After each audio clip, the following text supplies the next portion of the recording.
Most people fail at whatever it is that they're trying. Think about it. If you really look at the majority of people, right, you would see most people fail at the things they say that they're going to do, right? Think about yourself, think about your friends, family. They're like, hey, I'm going to do this, I'm going to do this, I'm going to do this.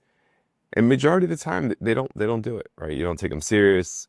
They fail. They fail, whatever that is. Could be losing weight, making money, starting a business, learning a language, maybe some goals that they had, that they don't accomplish them, right?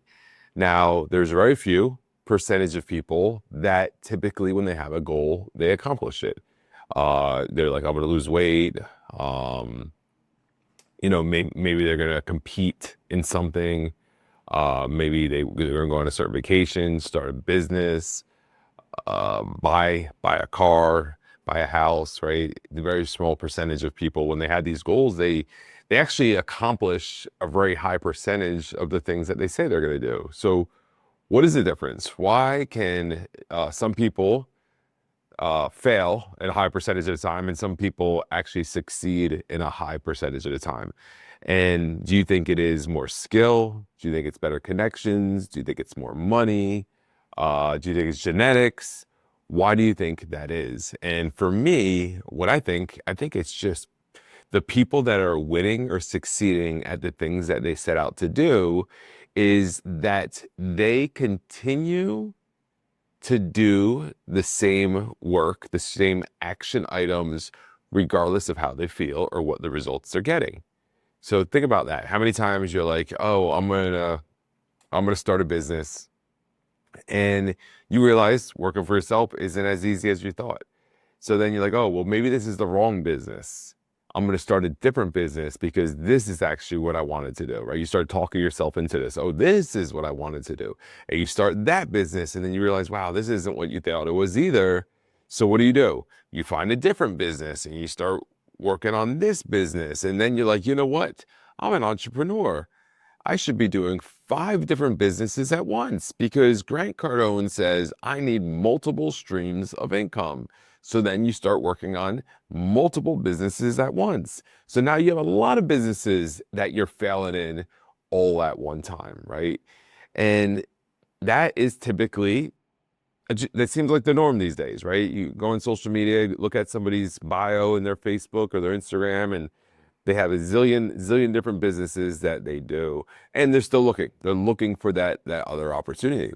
Where when you look at somebody who's successful, typically they just all in on one thing, all in on one thing. Now, do they diversify and start doing other things as well once they have success? Absolutely they do, right? Absolutely they do. But the biggest thing and the biggest lesson to give you here is simple.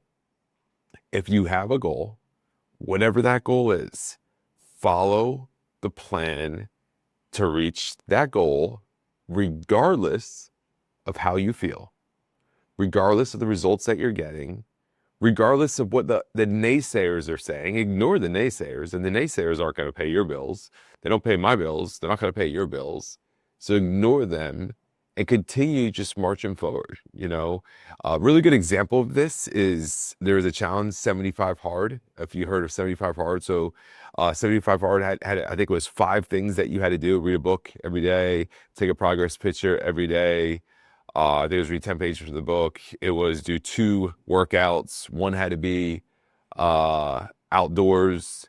I think it was 2 45-minute workouts, possibly. Drink a gallon of water a day, and then follow a diet, which was cool. It was like follow a diet. Like basically, it was like a trap, right, for the people that can't stick with anything. He didn't even tell you what diet to follow. Just pick a plan and stick with it. And that was 75 Hard, right? I might be missing something, but that was basically what it was. And what did people do?